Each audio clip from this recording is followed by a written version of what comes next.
off in her mouth, and it was terrible. Being with my daughter, watching her just melt and no defenses, so she doesn't have immune system. And their nerve cells that carry from the nerve cells, I wish everybody will learn about yourselves and how your human biology works, because it's so important. We take it for granted, and the nerve cells carry the messages from the brain to the rest of your body by sending electrical impulses. So if you don't know how the body works, please learn. And then after, the nerve cell carries all the electrical pulses, it makes to the muscles contract and breathe and contract and breathe. And you're beating your heart, okay? It's even down to wiggling your toes. A lot of people, when the nerves are cut, they can't do that anymore. But the muscle tissues, they move up the muscles and cells contract. They're short and they relax and they're short and our muscles. But we can learn about our connective tissue, the insulation. But all that is on my mind daily now, which I didn't have to think about that. But I saw everybody die around me because I didn't really understand, even though I was a hospital corpsman in the medical field. But I don't know, organs have two types of tissue that work together, and these systems we need to really be aware of to perform larger tasks. But when, I don't know, everybody knows this, but the first thing that goes in your mouth and your throat and down to your stomach, your large and small intestine, your liver and your pancreas, all that, it's your digestive system, and it goes first when you've got cancer, and when they kill you on the inside with chemotherapy, it just eats it up. That thin mucousy layer that protects you goes away. They can't even eat. So I lived 3-4 months with people, and some of them are dead now. One of the gentlemen we had on here, if y'all may remember, he's already passed. A lot of the people that I know are dying so quickly. There's consequences to not taking care of yourself or being around something you may catch. And so cancer is really, really, really in just about everything. We're eating plastic these days and a lot of things. But the serious consequences of leaving your body and coming back, my body was still able to keep me, and I was able to come back to the same vessel. And now I've always had hypertension since I was in the Navy. And I had already gone through one divorce with my first husband, and I married a little while, and then I got married in the Navy. All my husbands were, believe it or not, like GS 11 or 13, something like that, engineer or in uniform in the Navy. But they put me in a medical uniform, but I was also in security and intelligence. But I was young. I was in my early 30s. So, Bill, I didn't take life seriously, even though I died. I mean, I knew I died, and I was different, and I appreciated life more. But, things like that happen. You still, you just come back in your body and you keep going, right? Your body's working with you. You don't have to think about breathing. You don't have to think about walking and all that. But I did have to learn to walk and talk again in the second grade, and then again at 23 when I had Gigi. And then later on when Tom died, I collapsed, and they said I died again. It said I died 10-10-10. I had some kind of just had to leave my body. And once when I saw Close Encounters of the Third Kind, I thought I was dying, because I think it touched so close to home with my belief system. And they said a lot of people came to the hospital hyperventilating and ventilating. But right now, the immune system's terribly important, and Gigi doesn't have one. So, to fight off infection. So your body makes certain organisms that, enter and live in you, in your body. And it fights off organisms. So most of us don't even think about how we, cohabitate with bacteria. So all this is on my mind daily, folks. If you wonder why, I'm not doing more radio shows, we have things we have to talk about. And now T cells and B cells, macrophages and T cells, they'll attack the infection usually. They're called, they produce antibodies. And my daughter can't do any of that. And I don't know if you think about how good we really are, but how we stay in our bodies is Very, very important.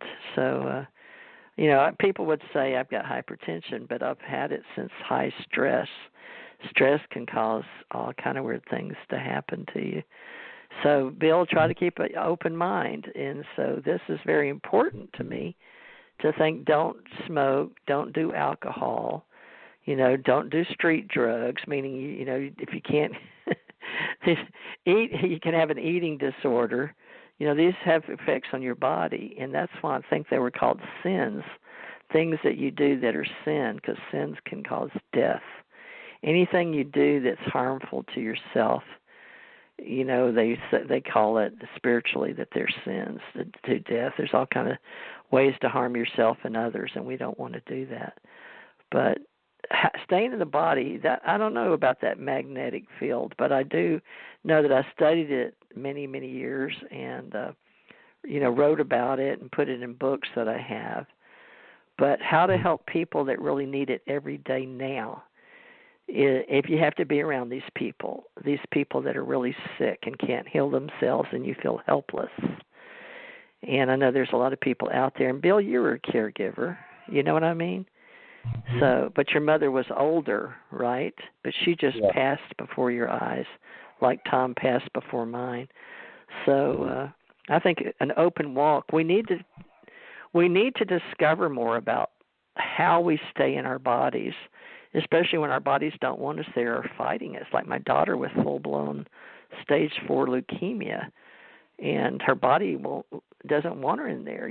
They say there's treatment for cancer, leukemia, lymphoma, breast cancer, Hodgkin's disease, and all of that. And they have advanced vaccines for HIV and AIDS, but do they? Because nothing is working. A lot of people, their body just is trying to get rid of them. So I don't know what to tell people about me coming back in my body, but it's a true story. So I understand the various thought processes, but is conscious?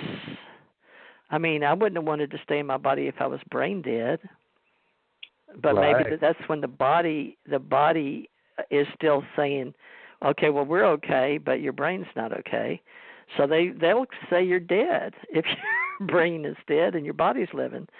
So they can still have beating hearts and keep your body alive until they tear out the parts and put them into somebody else. So I don't know. You tell me. We're in a body, and we're talking about a magnetic hold on our conscious or our soul.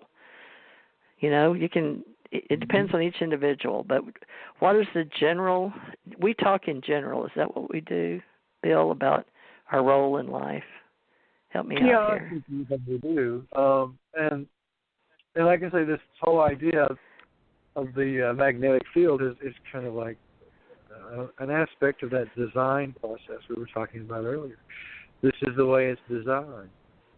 And maybe, it's a theory at this point, and as I hold with the open walk is that I'm open to the possibility, but I'm not going to say with certainty that that's exactly how it is. I hold that there are other possibilities too, and as long as we haven't completely figured it out, then all these other possibilities are just as possible. So to believe a thing is possible and to believe a thing is so are two very different things. Well, what I'm learning about all these people dying when they all have the same cancer, it depends on, in the medical world, they go by their age or if they're a good candidate for a trial to test a new drug, and a bunch of them just came out, were approved in 2017. That's, my daughter's trying Viclax, and anybody else it gets shots in her stomach every day, and it's like you see the nuclear sign on the bags, and it's going in her. She's literally walking around nuclear with her hair falling out, but not able to eat. It's a terrible way to live, but it's keeping her alive. So there's medical, and some of the doctors say the Navy and the military and the Army, they have better things to treat leukemia than the general public. And, the government gets the best of care in biomedical research, medicine research, right? science and the drug development process. And then he's saying, well, I cured 3 people in the military, but I don't have what I need here, in the hospital with my daughter. And she has Humana insurance, so we have to fight every day to call them and get special permission to treat her because we're trying to keep her alive with all these things that maybe it'll keep the body going, but trying to keep her spirit in her body. So I don't know about all this stuff. It makes you wonder about everything you're taught when all these people are dying and they're all equal, or they all have the same. Some are older, some are younger. They look at your body and your age and what you do to it. So people, if you're smoking, quit, because you never know what you're going to get. And you maybe, if you smoke 10 or 20 years, you may get kicked out of something you may need medically, and they don't like people that have street drugs in their body, so it's you learn you're a candidate for something that you may need later, and it causes extra symptoms, and disease and all that. But while you're here in human form, we're going to do our best to do, I guess, Bill, try to keep an open mind, right? But keep a healthy mind if you can. Yeah. Open mind and a healthy mind. So on the open mind, let's say, okay, so we don't know really, nobody really knows what they are. They're ego talks. We think we know, or we do our own study, or we have our own experiences. But do we really know? Can we really keep ourselves in our body? Can we really take ourselves and die and come back without some divine connection? I say no. I think that I would like to say I know because I've left my body on many occasions, but I've also been unconscious, and I've sunk back in my brain, and I've felt trapped inside my brain. I could see I had a conscious that fell back in my brain, and I was just swimming in my brain parts. And had conscious thought, and I didn't ever want to go there. I felt like I was in prison as a child because I couldn't get out of my brain, but I could see inside my brain. It was so terrible. My body was laying there. I could feel my body. So there is a consciousness to our soul. Bill, what kind of feeling have you had? Have you ever been caught in that a deep consciousness, or where you couldn't get out of your body, but you couldn't wake up either? Right, yeah, there's been those times I've had that experience they call sleep paralysis, where you can't move, but you're fully conscious and you can't move. It can be terrifying, actually. But as you talked about your experience with coma, it made me think of a poem that I wrote a number of years ago, which I called "Gusts of Prophetic Wind." And it's basically written from the point of view of someone who's in a coma. And now, not being the sleep paralysis though. That's different, right? That's like people say when they're sleeping, but they're frozen, and that we can find out what causes that nervous system.